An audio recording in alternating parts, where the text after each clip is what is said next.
Hello and happy Saturday to you. As promised, I am here to chat about my experience with virtual homeschool, things that I am going to try, and then where I think things are going to be headed for me in the future. So, initially, Savvy's in kindergarten. And so, initially, my plan was homeschool because that was what I wanted. But she was really adamant about wanting to go to public school. So I was like, okay, fine, I'll let her have that experience because I didn't want to put my fears or beliefs off on her. And I do believe that we're here to like nurture, guide, and support our children, not necessarily make them do what we want. So I was like, if she wants to go to school, then I will let her.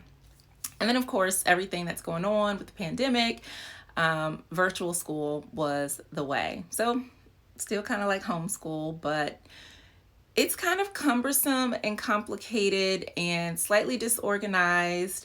So, it's been frustrating because I work from home. I do social media management, and then I have a spiritual healing business, and then I'm growing this brand for healing single mothers. So, I've got all of these different projects up in the air. And initially, Savvy, I had a like learning area set up in her room, but because they were giving out like instruction and like parent announcements, I moved her into my office so that I could kind of hear like what was going on in the classroom, and then be there to help. So they log into this one area and they've got to click here to find their daily schedule, which changes every day. And then they've got different links to click on, and they have to go into this different application to find these other applications. So I'm constantly, and then the schedule changes like, every 30 to 45 minutes, there's like a different activity. And then sometimes they have group time. So there's a lot of different processes and schedule changes that happen. So she needs my help. Even though she's kind of learning, like, okay, I go here, but then sometimes it's, they still need help, especially little ones. And luckily, the work that I do is very flexible and that I can stop and go, help her. But it's also slightly frustrating because I'm used to being able to just get my work done. And I don't really like working with a lot of like interruptions all the time because I like to get in my zone and flow. But this is where we are. So I am having to adjust. And sometimes like I'm starting either a little earlier or working a lot later in the day, like once she's finished with school. So that way, at least I'm not, I can give her my undivided attention, not have to worry about being frustrated or thinking I overlooked something. So just shifting my schedule around hers has been very helpful. But I know that's not the experience for everyone. So that's kind of why I wanted to talk about this, because it's not easy. And even with the flexibility that I have, I'm realizing how much energy that it takes. And luckily, like this weekend, my parents picked her up, so she'll be gone through Monday because it's a holiday, no school, yay. But by the time like, Friday hits, I'm just like, like I can breathe now. So I try to get a lot of my own stuff done over the weekend, but what I have noticed is certain things just are not getting done. And I'm not beating myself up for it. Like I washed laundry maybe last week. I put the clothes away today. If I cook, I'll cook like a big meal, like maybe Sunday night, I'll sit down and I'll cook something and maybe a couple different sides. We can mix it up during the week. But oftentimes I get takeout because that's one less thing for me to do. And if I can have it delivered, that's even better. Instacart has been clutch for me this year because my only worry was like having to take Savvy in grocery stores. Kids touch everything. Shopping carts are yucky. So being able to, put my grocery order in on Instacart and have it delivered, it was well worth it to me. As a single mom, It's important to me to find ways to maximize my time. So whether it is Instacart, Grubhub, picking up takeout, having my parents pick her up on the weekend, which I'm gonna miss because I have really been thinking about relocating a lot.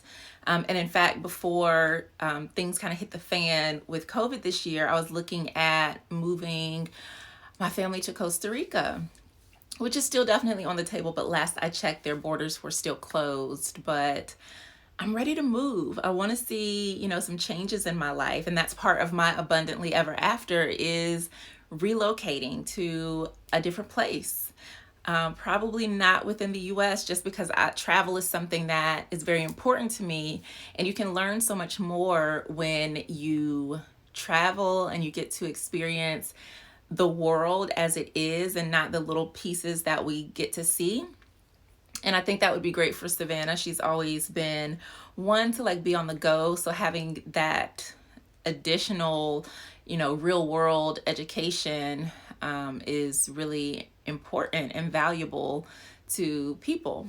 And one of the things that I will say is what keeps us closed in so much is often our surroundings. So many times, single moms especially, if you don't have the money to travel, to even get out of your state. And I know some people here, I'm in North Carolina, so 3 hours, west is the mountains, about 3 hours east, we have the coast. And I know some people who have lived in Raleigh their entire life.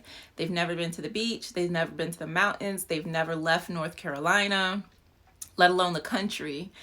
And I don't want that.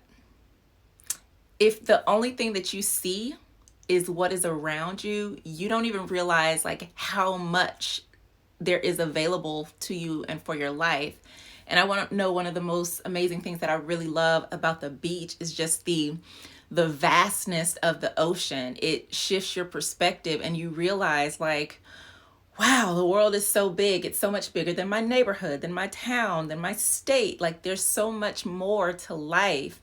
And you just get to bask in the glory and the beauty of the nature that God has created for us. And so travel is important. We have to get outside of our comfort zone and what we've come to know as normal so that we can start to create a new normal. And that is what the whole living abundantly ever after is about. So circling back to school, so one of the things that I'm going to do is probably email her teacher, and hopefully we can set up some sort of virtual chat, which I know that was something that they were trying to schedule with each of the students. Savvy's doing really well in school and she likes it, but I think it's just a little cumbersome navigation wise. And then as a parent, knowing when there are things to pick up, when there are announcements, can they be posted somewhere for us to see versus hey, wait, did the teacher just say something? Let me stop what I'm doing and come over here. So, and just getting better with the flow. And I know a lot of this was last minute and, maybe they didn't have the resources or knowledge to figure out a better way to make everything flow smoothly for students and parents and teachers alike. So I think things will definitely improve, of course. But I think it helps if you're feeling frustrated, because I'm pretty sure it's not easy on our teachers as well. And not to knock public schools, I believe that teachers are amazing. I think that they are superheroes and they have a very important job and they should definitely be compensated a lot more than what they are. But I also know that public school systems aren't always set up to support everyone in the way that they need to be. And so that was one of my biggest concerns. But I know that it does help to be present and have that connection with your, children's teachers and things like that. So some other things that I am going to start doing is making sure that I am being more active and participant in her schoolwork. So like I said, making sure I can rearrange my schedule to be available in case she does need help and things like that. Getting her additional resources for her schoolwork as well, so that she has engaging things to do that's not all virtual. So like with writing, there's this app they kind of go on, and so they're not physically writing because of course everything is virtual. So I do print out the worksheets for her and then let her like actually write it as well. So I feel better about that. But just finding ways to make it work for me is what I'm trying to do, because it ain't working. I can say that it's been like really frustrating for me. So getting up earlier is definitely going to be helpful. Making sure that I'm like noting down what's being completed, what's not, adding her, and I've added her schedule into my phone. But certain days, like there are different, like I guess specials and things like that. So I'm just going to add everything into a calendar so that I know, okay, at this time, and then have the alert so I know to help her switch into the different classes and the passcodes they've got to put in and all of that stuff.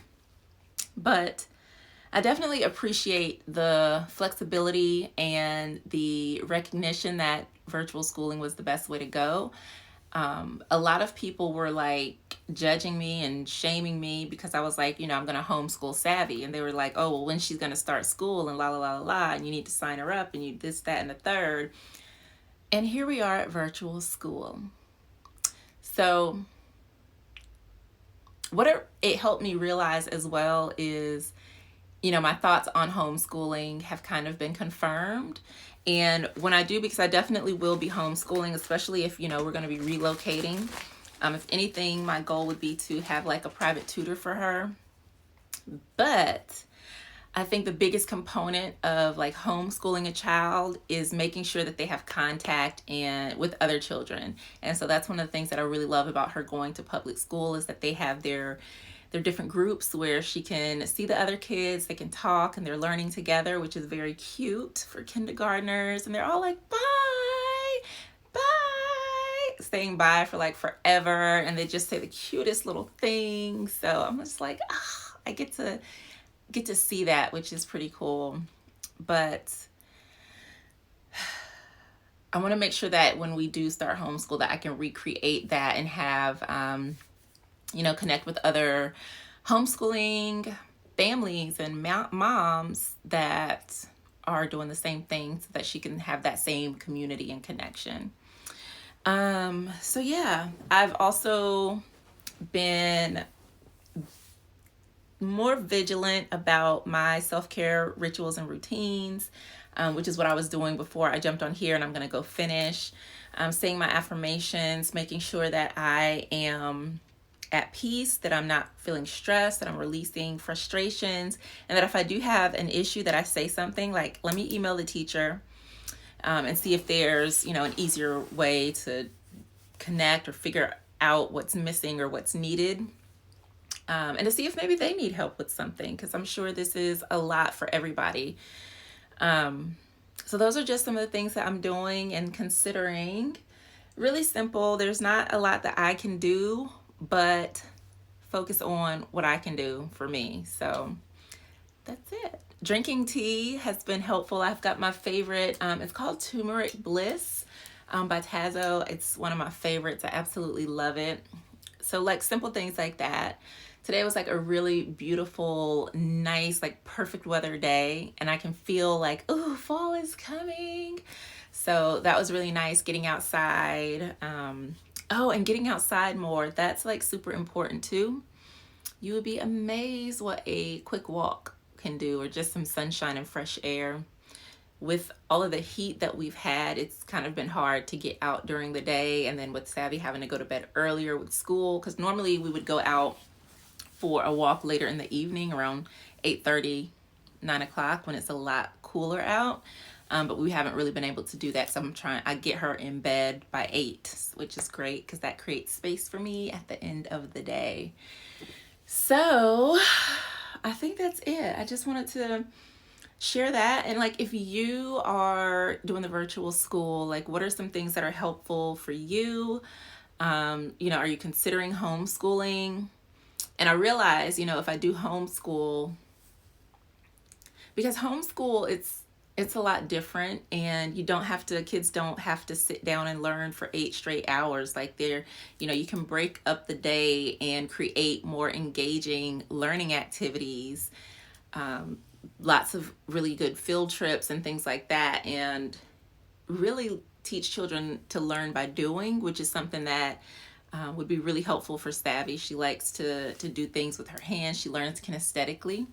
So yeah, there are options, and I think if anything this year really has highlighted that, the importance of education and homeschooling and the benefits that can provide and offer. So if you're feeling frustrated too with it all, you are not alone. It's a lot, and we're all adjusting and trying to get through it the best that we can.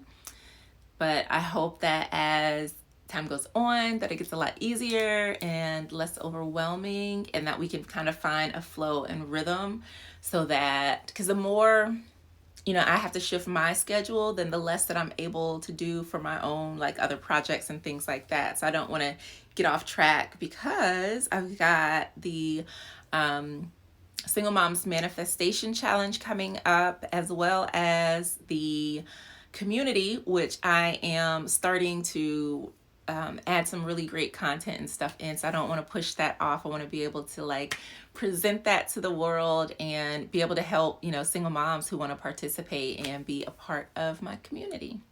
So I'm sending you lots of love, and hope you have a beautiful night. I'm going to go relax, and I will see you again soon. Bye.